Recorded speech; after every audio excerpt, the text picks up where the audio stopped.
Naquele tempo, Jesus exultou no Espírito Santo e disse: Eu te louvo, Pai, Senhor do céu e da terra, porque escondeste essas coisas aos sábios e inteligentes e as revelaste aos pequeninos.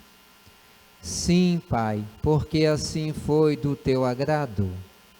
Tudo me foi entregue pelo meu Pai.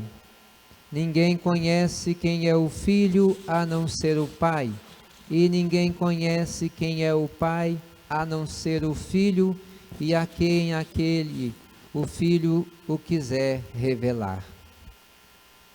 Jesus voltou-se para os discípulos e disse-lhes em particular: Felizes os olhos que veem o que vós vedes, pois eu vos digo que muitos profetas e reis quiseram ver o que estáis vendo e não puderam ver.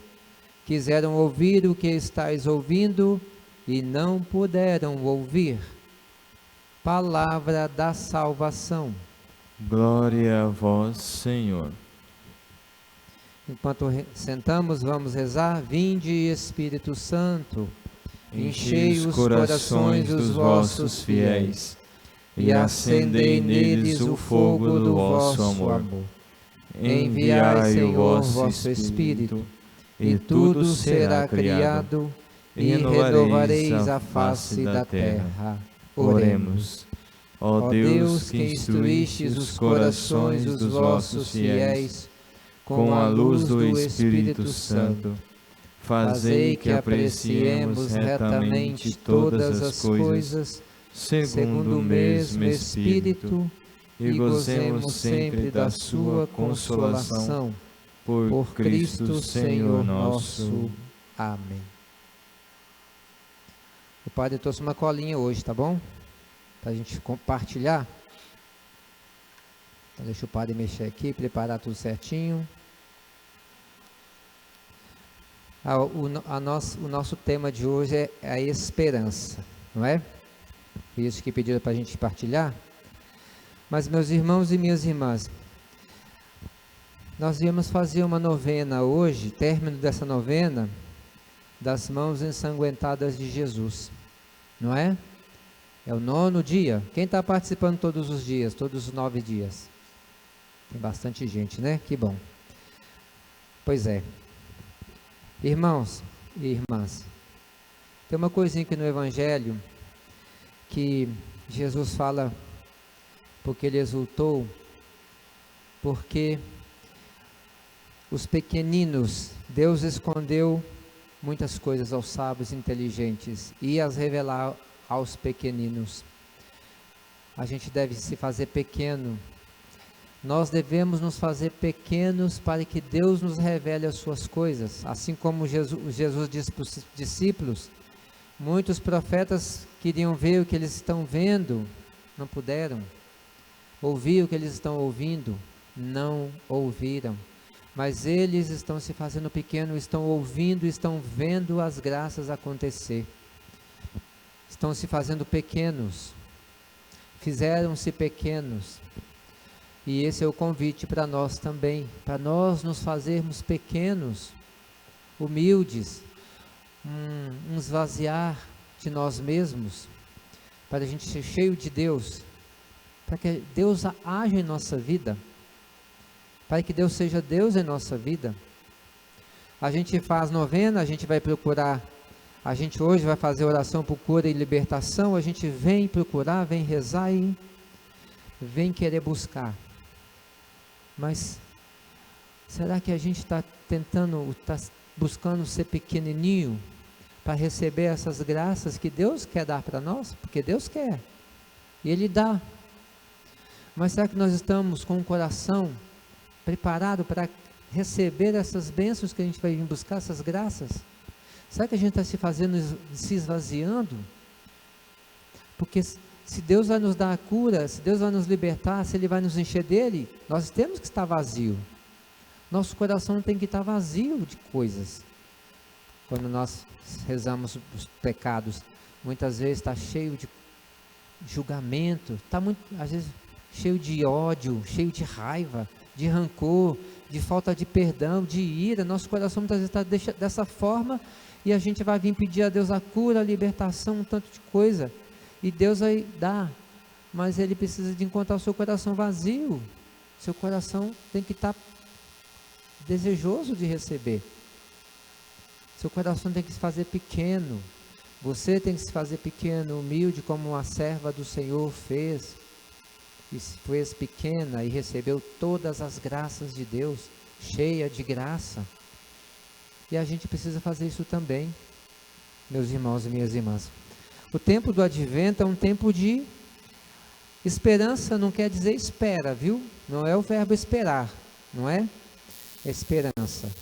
Mas é um tempo de esperança que nós possamos alcançar a graça de poder receber um dia a vida eterna. A esperança tem que estar dentro de nós dessa forma. Eu falei domingo passado aqui,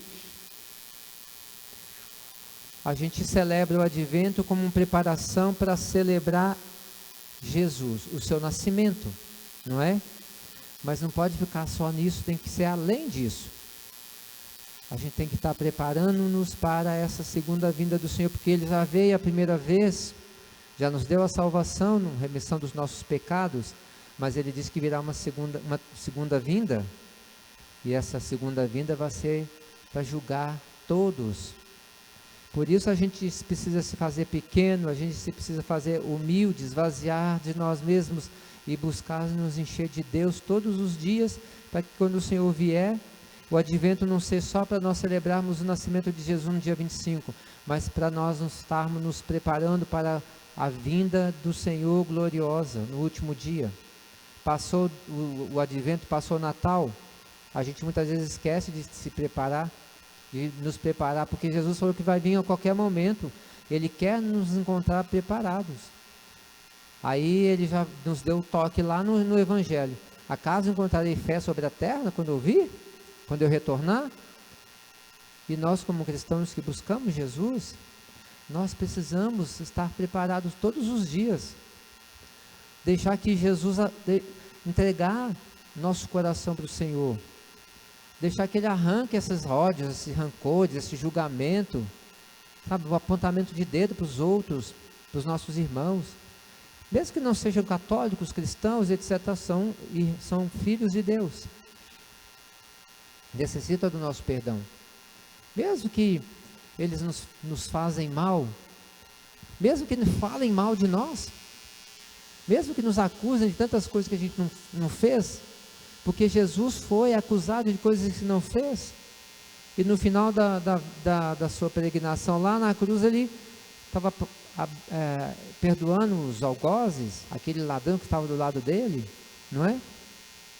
A gente precisa ter essas percepções para nós sermos cristãos autênticos. Irmãos, não adianta nada a gente vir cá buscando cura interior, cura disso, cura daquilo, nas missas vou no tal padre que ele reza direitinho, tal padre faz oração de cura interior, nossa, aí vou lá e vou receber, e seu coração fica fechado, seu coração busca o pecado, não quer perdoar, seu coração não quer amar e etc e tal. Como que Deus vai agir? Às vezes Deus age na sua vida e você continua buscando outras coisas que não são de Deus. Vai fazer como aqueles leprosos, 9 leprosos que não vieram agradecer ao Senhor e foram embora.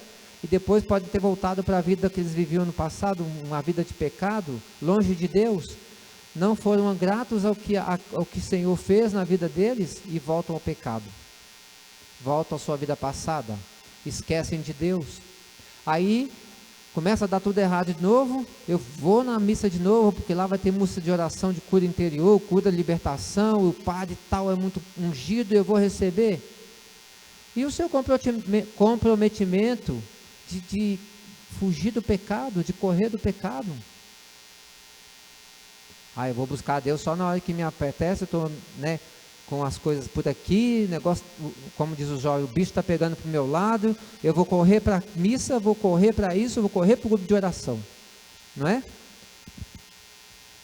A gente não pode fazer Deus do jeito que nós achamos que Deus é, do jeito que a gente quer, não.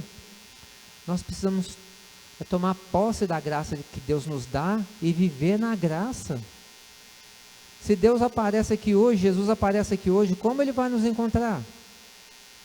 Será que Ele nos encontra preparado? Será que Ele nos encontra nessa esperança de nos preparar para a sua vinda? Jesus vai vir aqui na Eucaristia, mas não para o julgamento final, mas para derramar as bênçãos e graças na sua vida, na minha vida. Mas Ele quer encontrar o seu coração preparado também. Quantas vezes a gente comunga o corpo do Cristo e sai da mesma forma que a gente entrou dentro da igreja? Porque não abriu o coração e fala, nossa, a missa foi chata, não entendi nada que o padre falou, nossa, esse padre é ruim, né? Celebrou a missa de qualquer jeito. Mas é a missa, é Jesus que veio adentrar dentro do teu coração, não é? Então, o Senhor vai entrar no teu coração daqui a pouco com a Eucaristia. E prepare o seu coração para isso. Para quando você sair daquela porta ali fora, para fora, você sair diferente. Você ser uma pessoa diferente. Você fazer propósito de mudança de vida. Fazer propósito de renunciar ao pecado, de renunciar a Satanás, o mal, e buscar viver o bem. E o advento é muito propício para isso, não é? A esperança, meus irmãos. Para falar de esperança, eu vou falar um pouquinho das virtudes teologais.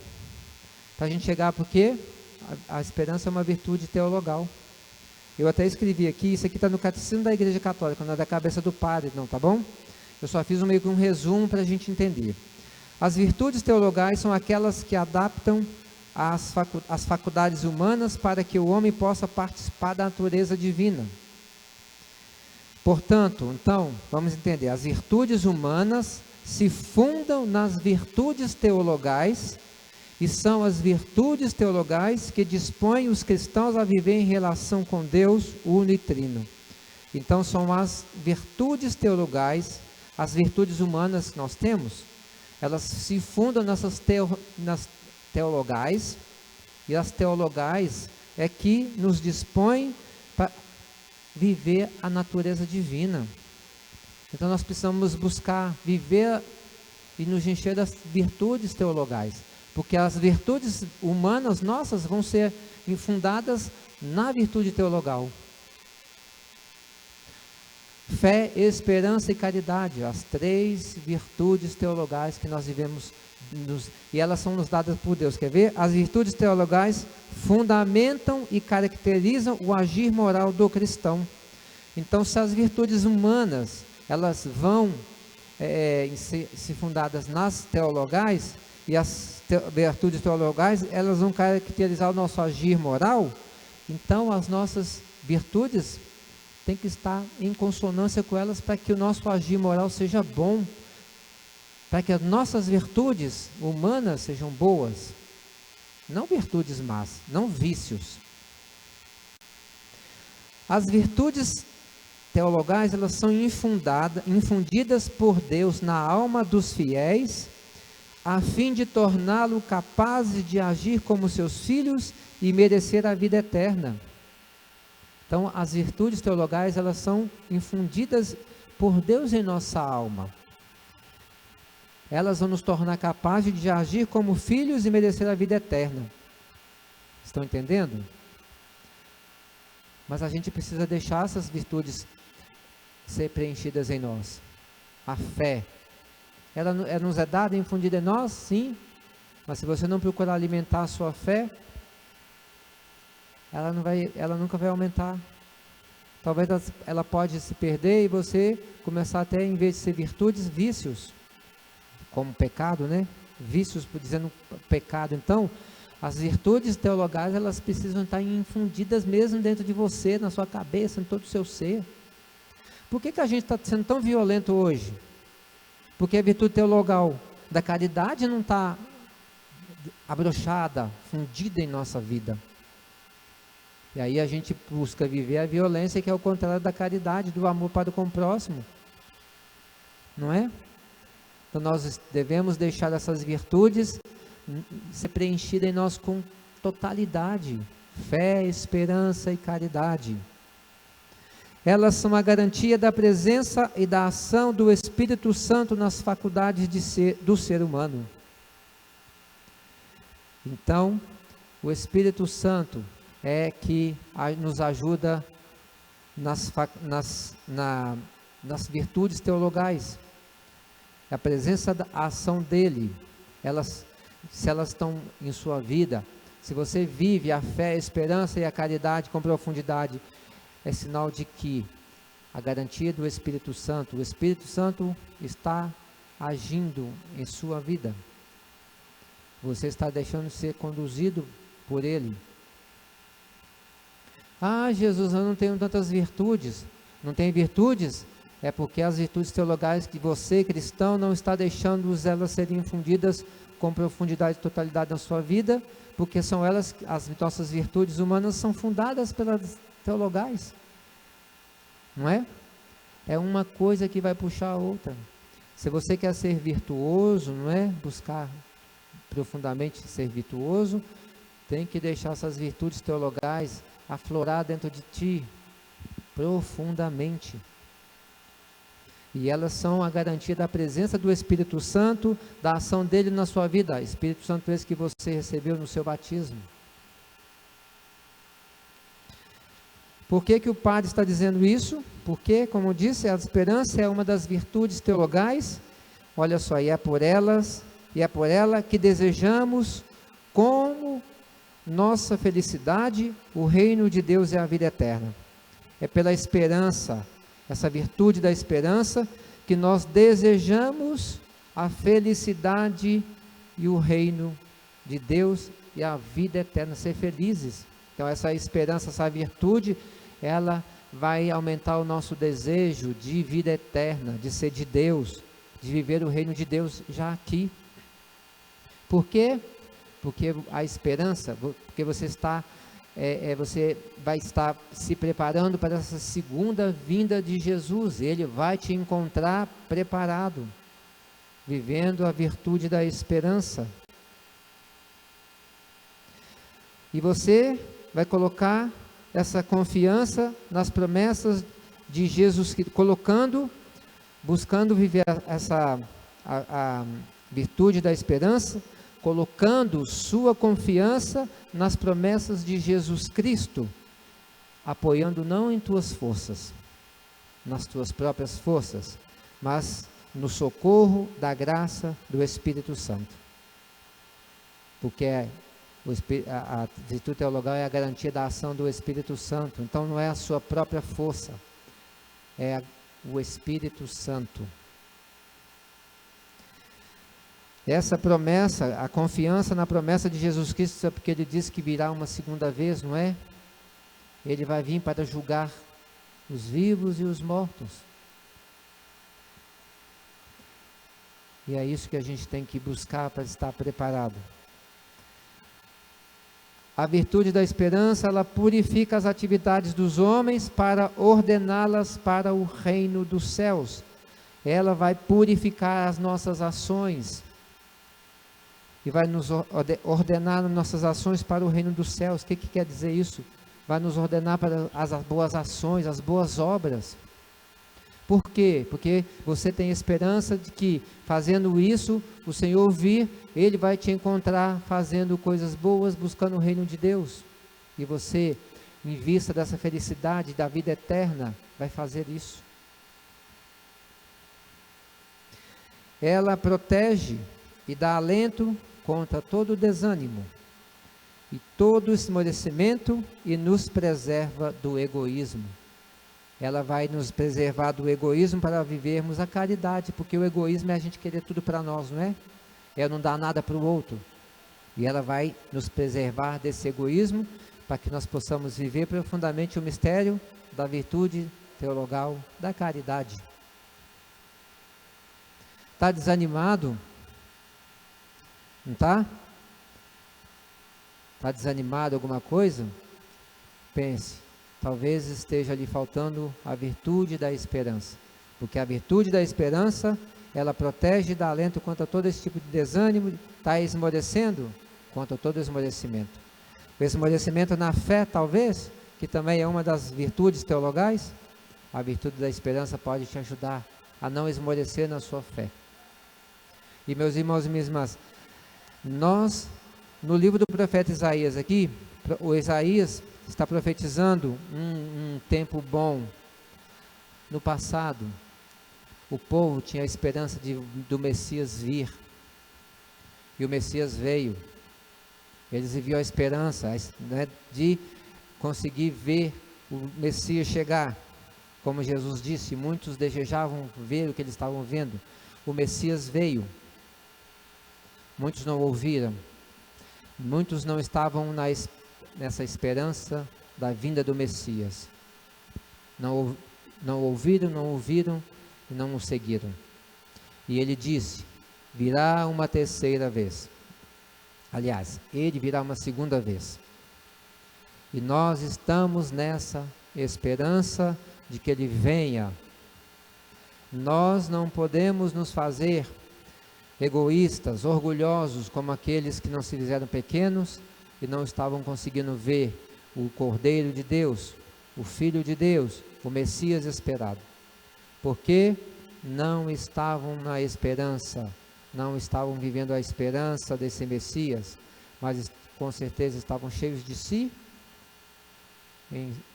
cheios de soberba, cheios de orgulho, cheios de viver a vida no mundo real e esquecendo dessa esperança do Filho de Deus que viria. E ele prometeu que virá uma outra vez. Que nós estejamos esperando. Que nós estejamos com a nossa esperança, a virtude teologal da esperança em nosso ser, latente, cheios, para que o Senhor não se decepcione com a nossa vida, a nossa caminhada. Que Jesus não se decepcione e não diga para nós: eu não encontrei fé na tua caminhada, eu não encontrei a virtude da esperança na tua caminhada, e por isso também não encontrei a virtude da caridade, porque você não estava na esperança de que eu viria e você não se preparou. Deus nos livre e guarde disso acontecer em nossa vida quando o Senhor vir. Que nós estejamos sempre na esperança de que o Senhor nos encontre preparados. Louvado seja nosso Senhor Jesus Cristo. Irmãos e irmãs, vamos fazer nossas preces.